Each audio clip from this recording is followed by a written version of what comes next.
Olá, sejam todos bem-vindos. Está começando mais uma atividade de atendimento espiritual na Casa Espírita, aqui da Associação Espírita Caridade, obviamente. Não estamos nesse momento nas estruturas físicas da Associação Espírita Caridade, mas com certeza os nossos corações estão entrelaçados, né, nesta vibração de paz, de serenidade, a mesma que nós encontrávamos no ambiente da associação. Com certeza estamos agora de maneira virtual também colocando nosso pensamento à disposição desses conteúdos que o Espiritismo nos traz e nos abraça, né? Nos acalenta. Então, fiquemos todos à vontade para mais um trabalho. E hoje nós vamos dar sequência aqui pelo Facebook e também pelo canal Amigos da Caridade a essa atividade que é muito bem organizada pedagogicamente, com 6 módulos e 6 roteiros. Estamos no módulo 1, que é o Nascimento, 2 semanas já com roteiros que abordam temas correspondentes a essa temática central, que é o Nascimento. E agora nós estamos na 3ª semana, que vai falar sobre trocas perispirituais.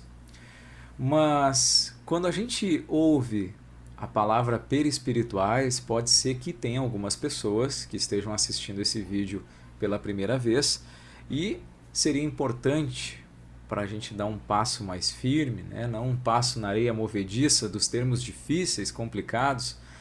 Então, para quem não é do meio espírita e esteja talvez confuso com a palavra perispirituais, é uma palavra que remete ao termo perispírito, que é o elemento que serve como elo de ligação, um corpo semimaterial que serve como elo de ligação, um elo entre o corpo físico e o espírito. O espírito, o ser imortal, a inteligência, a energia.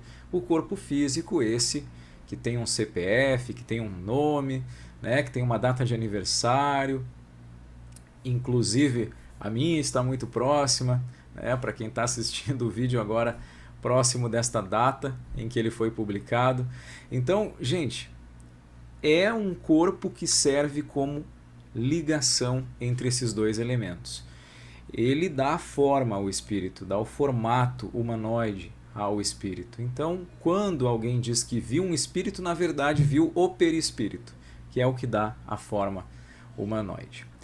Partindo desse ponto, com esse passo mais firme, é importante também a gente lembrar que para os espíritas, para nós, existe algo chamado reencarnação, que é o processo pelo qual o espírito vai de oportunidade em oportunidade se ligando a um corpo material e nessas existências terrenas, quantas forem necessárias, vai avançando, vai evoluindo nessa escala do espírito. Para a gente ter uma ideia, o espírito também evolui na erraticidade. O que é erraticidade? Não vamos lá cair nos termos difíceis de novo. Erraticidade é o intervalo de tempo entre uma encarnação e outra. O intervalo de tempo em que o espírito fica ali no plano espiritual. Ele avança ali também, sem dúvidas. Mas é como o jogador de futebol, que tem os seus treinamentos lá no centro de treinamentos do clube, não no estádio, é num campo paralelo. E ali ele está treinando, né? Ora ele vai para a academia, treinar algum exercício específico para determinado músculo e assim vai se fortificando. Mas é somente no jogo oficial que ele vai adquirir experiências incomparáveis. Então é necessário esse contato com a matéria para que de fato o espírito cresça com experiências únicas, ricas nesse contato com a matéria. Certo? Partindo desse ponto, a gente vai falar agora sobre as trocas perispirituais. Então, a cada encarnação, o que ocorre? O nascimento. O nascimento é um dos acontecimentos mais belos da nossa vida material, sem sombra de dúvidas. O momento do nascimento é mágico, é lindo. Olhado, é visto, pelos olhos da matéria. Imagina esse processo todo pelos olhos do espírito, né? Como funciona todo esse processo no plano espiritual, antes do espírito passar por aquele momento da concepção, né? Existe ali toda uma programação que é interessante a gente saber. E é basicamente esse o nosso tema de hoje. Então é fato que na gestação, no momento em que os espíritos estão chegando a mais uma oportunidade terrena, ali existem trocas com a mãe, principalmente com a mãe, porque estão ligados por um elo que é um dos elos mais ricos em amor, com certeza, que nós temos aqui no plano material. E essa ligação pode prover uma enxertia mental.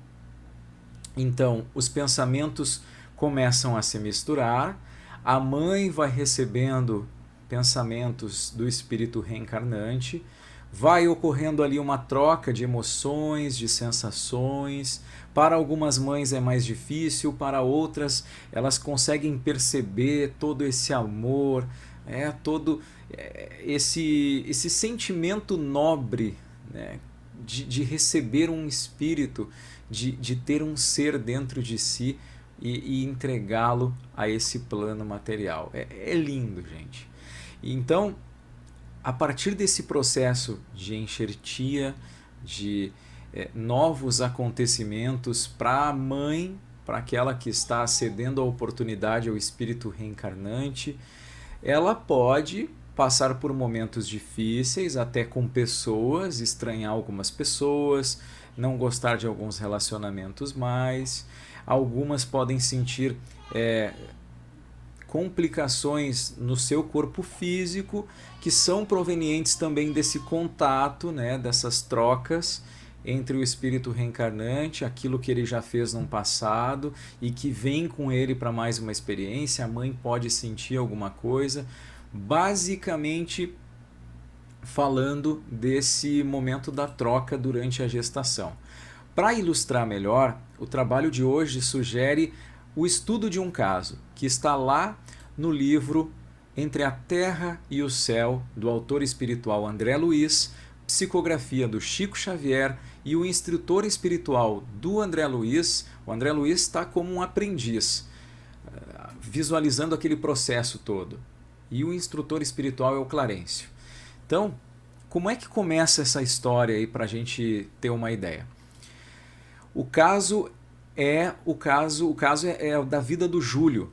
Então, algumas experiências vividas pelo Júlio nas 3 últimas reencarnações é o que a gente vai tentar visualizar junto aqui nesse momento.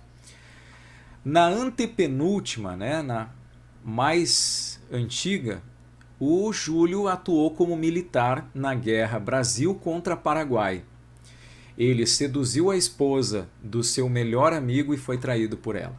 Seduziu a esposa do melhor amigo e foi traído por ela. Só para repetir aqui, para ninguém se perder na história. Tá? Ele foi objeto de uma traição e depois já recebeu a traição também na mesma encarnação. Ele não superou essa traição. Então, não suportando isso, ele acabou sorvendo uma grande quantidade de veneno. Sobreviveu à intoxicação do veneno, adquiriu uma extensa chaga na garganta e mais tarde se suicidou nas águas de um rio.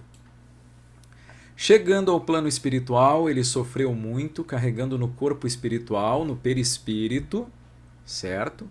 As moléstias que infligira a própria garganta. Então, quando a gente desencarna, algumas das nossas atitudes terrenas podem estar gravadas ali no nosso corpo espiritual. E isso pode nos proporcionar um desprazer lá também. Ou seja, quando, no caso do suicida, ele desencarna, pode ainda ter as mesmas sensações ruins tanto da forma como ele se suicidou, como aquelas que foram o motivo para esse ato infeliz. Então, nada acaba com o suicídio, segundo a visão espírita. Ele continua com os seus mesmos problemas, só que de uma maneira muito mais amplificada, porque se perde uma oportunidade riquíssima, que é a de estar encarnado, vivendo aqui para resolver os nossos problemas de passado e, com certeza, nesse contato com a matéria, viver experiências riquíssimas que são incomparáveis e que precisamos, de fato, tê-las aqui. Em consequência do suicídio lá do Júlio, os pesadelos da asfixia o atormentavam no mundo espiritual. Ele continuava tendo aquela visão em que ele sentia a falta de ar e por consequência de se atirar num rio, né, não respirar, enfim, a forma como ele morreu, além da chaga que ele já tinha na garganta por conta do veneno que ele sorveu. Ok, depois o Júlio foi para uma nova experiência. Vejamos como todos temos oportunidades de novo. Deus é todo amor, todo bondade, que independente do erro que a gente cometa, Ele diz assim, ó, Diogo, vai lá, vai de novo. Vai que eu te amo e tu precisa lutar por ti mesmo, né? Precisa crescer. Então, dá novas oportunidades. Então, o Júlio reencarnou junto das almas ligadas à sua existência passada, lá quando ele era militar. Desencarnou na fase infantil, tragado por uma onda no mar. Então, ele estava lá no mar, né, provavelmente muito bem com a sua família e acabou falecendo, vítima, né, dessa onda aí que acabou fazendo com que ele desencarnasse. Se a gente for olhar para o passado, onde ele se atirou em um rio, né, e se afogou para se suicidar, com esse pensamento suicida, ali estava sendo feita uma espécie de pagamento. Não interpretemos mal isso, tá? Não é como se Deus desse um presente à vida de novo e tirasse na hora que ele quisesse, porque ele é um Deus que não sabe o que está fazendo, ou porque ele é punitivo. Não. Simplesmente porque existe uma lei chamada lei de causa e efeito. Então, tudo aquilo que a gente faz de bom ou de ruim gera consequências. E essas consequências, nós temos que nos deparar com elas mais cedo ou mais tarde para consertar. Então, para depurar, né? Para a gente aos poucos ir se livrando das amarras que nós mesmos colocamos em nós. Após essa desencarnação, ali quando ele tinha pouca idade no mar, na volta à espiritualidade, mais uma vez, né, nesse intervalo entre uma encarnação e outra, ele foi para o Lar da Bênção. Lar da Bênção é uma colônia espiritual. Para quem não ouviu falar, as colônias espirituais, elas são do plano espiritual e ficam acima de cidades terrenas. O Lar da Bênção é uma delas, a mais conhecida, é o Nosso Lar, por causa do filme, né, do livro. Então, ele foi para o Lar da Bênção. Recolhido a um local de restabelecimento, ainda sofria pesadelos, como se estivesse se afogando. Então, tem o afogamento da primeira, né, da antepenúltima e da penúltima. E ele ainda estava entrelaçado a esses sofrimentos.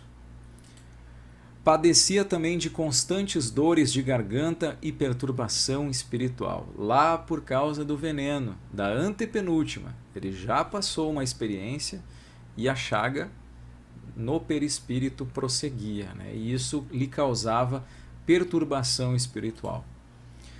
Então, mais uma vez, Deus, em sua infinita bondade e amor, lhe oportuniza, como para todos nós, uma nova encarnação.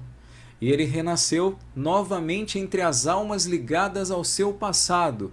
E isso não é castigo, viu, gente? Não é castigo. Isso é mais um ato de amor.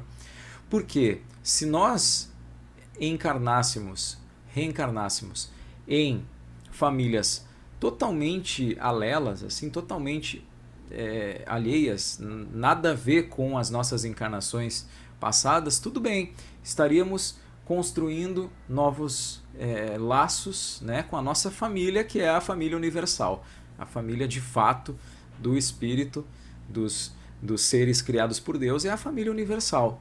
Ok, mas é necessário tirar todas as amarras. E tirar todas as amarras não é só com aquilo que nós fizemos conosco, com o nosso corpo, no caso de um suicídio, como esse que estamos estudando, mas também na convivência com as pessoas. Então, se hoje nós temos problemas com os nossos familiares, amigos, provavelmente em um passado nós já estivemos juntos.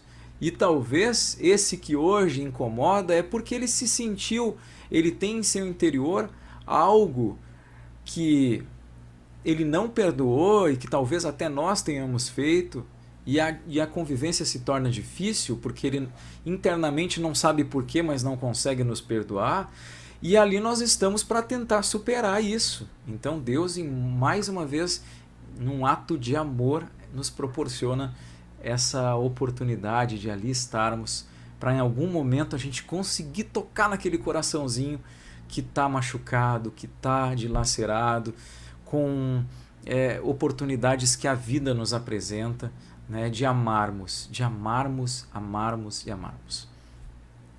Então, numa nova encarnação, o Júlio renasceu, sempre mirradinho e enfermiço, possuía extensa ferida na garganta. Olha lá ainda, né? Por causa do veneno. E ele novamente desencarna na fase infantil com a doença chamada Krupp, que é uma infecção das vias aéreas que bloqueia a respiração e causa uma tosse bem forte característica. Normalmente ocorre em crianças, mas raramente precisa de internação hospitalar. Isso falando hoje, né? Mas lá no tempo em que o Júlio renasceu, deve ter sido mais difícil. A gente sabe que a cada ano que passa a ciência avança e talvez nessa época ele não tenha conseguido ele não tenha tido chances de recorrer a um atendimento médico e logo, também não deixando de lado a sua programação espiritual, precisava daquele momento, daqueles dias, meses ou anos em que esteve novamente em contato com a matéria para tirar mais essa amarra. Viram quantas amarras? Viram quanto tempo a gente precisa às vezes por conta de erros que nós cometemos? Mas o melhor de tudo é que Deus sempre oportuniza. Não é por isso que a gente tem que cometer os erros, porque leva-se tempo, nós atrasamos a nossa evolução. Mas é para a gente saber que ninguém fica esquecido, que por mais que nós ignoremos as pessoas, a gente acha que só nós temos que evoluir, que eu estou cuidando da minha evolução e o outro que cuide da dele. Deus está cuidando de todo mundo igual. Então, está faltando fraternidade para mim, solidariedade com o próximo? Talvez eu esteja precisando rever essa evolução aí que eu estou tentando adquirir e aperfeiçoar a cada encarnação. Mas o certo é que ninguém fica desamparado nas mãos de Deus. Ninguém. Então desencarnou com a Krupp, o Júlio, e voltou para a espiritualidade. Aguardou sem sofrimento o regresso ao mundo carnal. Olha aí que interessante. Então ali naquele momento ele estava livre, sem sofrimento. Ainda assim, ele teve uma próxima encarnação. A reencarnação atual de Júlio foi a reencarnação em que ele foi gestado por Zulmira. Esse era o nome da mãe dele. E o que aconteceu? Agora a gente vai perceber um pouco melhor o momento da gestação. Durante a gestação, foram 2 problemas difíceis em um período de 30 dias. A mãe, a Zulmira, contraiu uma perigosa amidalite e não aceitava alimentos e ainda tinha vômitos. Amidalite, né? A gente conhece, é do dia a dia aí. E aí a gente percebe naquela corrente de troca entre mãe e filho, que a gente sabe que não é só pela alimentação ali via cordão umbilical, e sim se estende para sensações diversas, a mãe sentia a garganta. Olha que interessante. Então, Clarencio, que era um instrutor espiritual, levou André Luiz até lá e começou a ministrar o tratamento espiritual no lar da gestante. Por seu estado não ser bom, tinha aflitiva prostração, faces rubras de febre, supuração das amígdalas. Essa foi a situação que o Clarencio e o André Luiz encontraram quando chegaram lá. A permuta entre mãe e filho, padecimentos espirituais do filho impressos na mente maternal, gerando reflexos no corpo da gestante. Náuseas constantes, não aceitava alimentos, anemia, o que é bem prejudicial na gestação, sobretudo. E a causa dos vômitos é de essência espiritual. O organismo materno absorve as emanações do espírito reencarnante, funciona como um exaustor de fluidos. Quantas mães passaram a gestação inteira com vômitos? Por exemplo, tem encarnações, tem situações em que de um filho a gestante não vomitou quase nada, né? Foram vômitos, digamos assim, raros, muito pouco aconteceu. Agora, em outro filho, nossa, foi a gestação inteira até o final, com vômito, vômito, vômito. Então, funciona esse vômito como um exaustor de fluidos. O espírito chega cheio de emanações, né, de essências de passado, e nessa troca a mãe funciona como esse exaustor. Ainda que o vômito seja de ordem material, a causa é espiritual.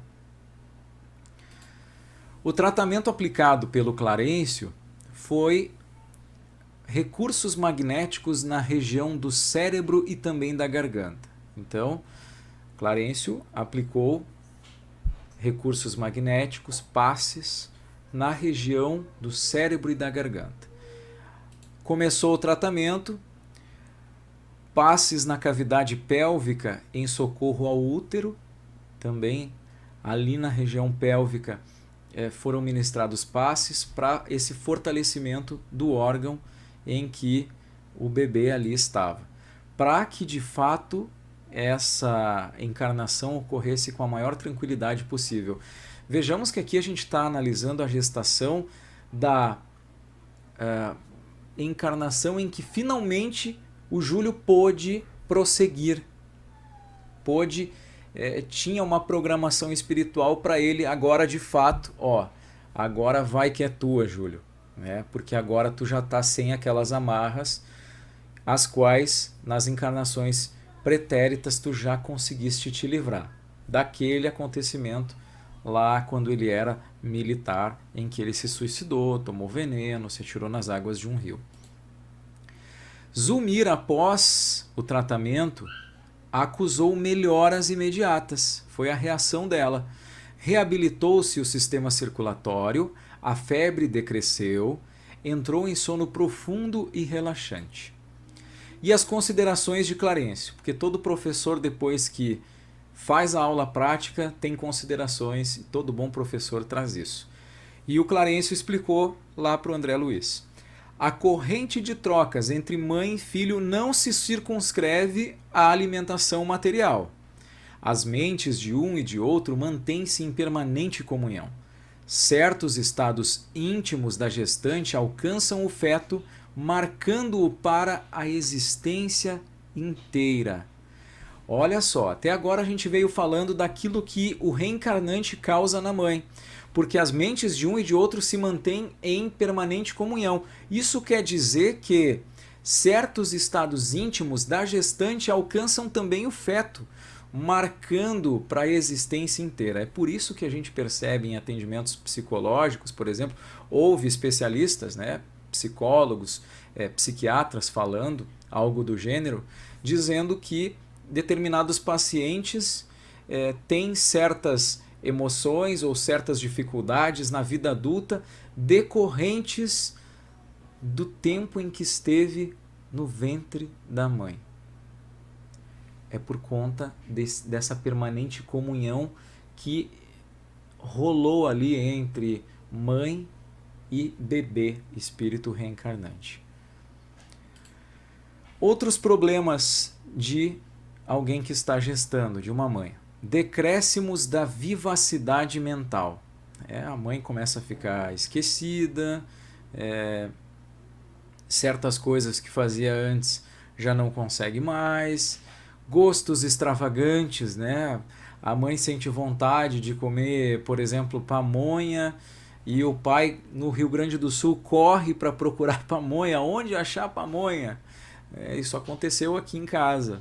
E aí a gente vai buscar onde tem pamonha. Antipatias e aversões. Às vezes se dá super bem com o marido, daqui a pouco já está de cara com o marido, depois na gestação ficou o tempo inteiro complicando com algumas coisas e pronto, bebê nasceu, voltou tudo como era antes. Aversões a determinadas pessoas também, às vezes do trabalho, enfim, ou da família. Pessoas que talvez o espírito que está reencarnando já tenha convivido com aquela pessoa e tem algum problema com ela e a mãe, né, digamos assim, que nem dizem os jovens, porque eu me considero ainda, embora vá fazer 31 agora essa semana, como eu já comentei, tome as dores, né? A mãe tome as dores do filho, né? Mas na verdade é essa comunhão, essa ligação muito forte. O que mais? A gestação tem o seu campo psíquico invadido pelas impressões e vibrações do espírito reencarnante. Por isso que a mãe tem essas mudanças repentinas durante a gestação. Não é nada incomum quando a gente analisa com a base do espiritismo. Nada incomum. E para nós encerrarmos aqui a nossa atividade de hoje, para dar sequência na semana que vem, como nós falamos no início, esse é um trabalho totalmente bem programado, né? Não é para a gente fechar o assunto aqui, porque semana que vem mais um subtema falando de nascimento, ligando uma pontinha a outra para que você possa seguir conectado conosco e acompanhar toda a sequência, né? As séries que a gente assiste no Netflix são assim, você não fica com vontade de assistir o próximo episódio? Pois é, a ideia basicamente é essa, guardadas as proporções de conteúdo. Então a mensagem final desse nosso roteiro é a seguinte: se estamos aqui, foi porque tivemos uma. Então elevemos o pensamento em agradecimento a esse espírito benevolente que nos proporcionou a entrada nesta existência, chamado Mãe. Se minha mãe morreu sem que pudesse me criar, se eu fui entregue para adoção, se eu fui abandonado, se eu não tive o seu amor, lembremos de que a maior prova de amor e o maior presente que ela poderia nos ter dado é a vida, a oportunidade de uma nova encarnação. Ainda mais em um cenário de pandemia, em que nós não sabemos os próximos episódios, materialmente falando, a gente sabe que, pelo olhar do espírito, é um momento de transição, mas nós sabemos que corremos riscos de separações nesse momento. Então, para que ficarmos brigados, né? Para que sentirmos ódio de alguém? Para que nos separarmos, às vezes, momentaneamente, a gente sabe, mas com sentimentos assim? Para que fique dentro de nós algo que corrói, chamado remorso? Não há necessidade disso. Há sempre uma oportunidade de uma ligação, de uma prece, querendo o bem da pessoa, porque isso nos fortalece, isso nos auxilia a termos mais paz. A paz somos nós mesmos que construímos. E para finalizar nossa reflexão, o trabalho da maternidade assemelha-se a delicado processo de moldagem, requisitando muita cautela e harmonia para que a tarefa seja perfeita. É fato que estabelecem-se fortíssimos compromissos, talvez os maiores que os espíritos possam assumir entre os pais e o espírito reencarnante e vice-versa, cujo cumprimento é fundamental para que se concretize a reencarnação. Então, se a reencarnação se concretizou, é porque esses compromissos foram cumpridos. Se dali por diante alguém roeu a corda, como se diz, mesmo assim, Deus nunca desampara. A quebra desse protocolo, sem dúvidas, terá repercussões importantíssimas sobre os compromissados espíritos envolvidos nesse processo. Mas a gente vai ver ao longo das semanas o que pode ser feito caso o nascimento não ocorra, caso haja o aborto, caso nós venhamos a depois do nascimento abandonar o filho. Isso tudo, esses temas vão ser todos tratados ao longo das próximas semanas. E a gente espera que você aí esteja conosco. Uma boa semana a todos nós e que Deus sempre nos abençoe, como vem nos abençoando a todo momento. E que nós possamos nos fazer merecedores dessas graças diariamente nos ofertadas. Muito obrigado.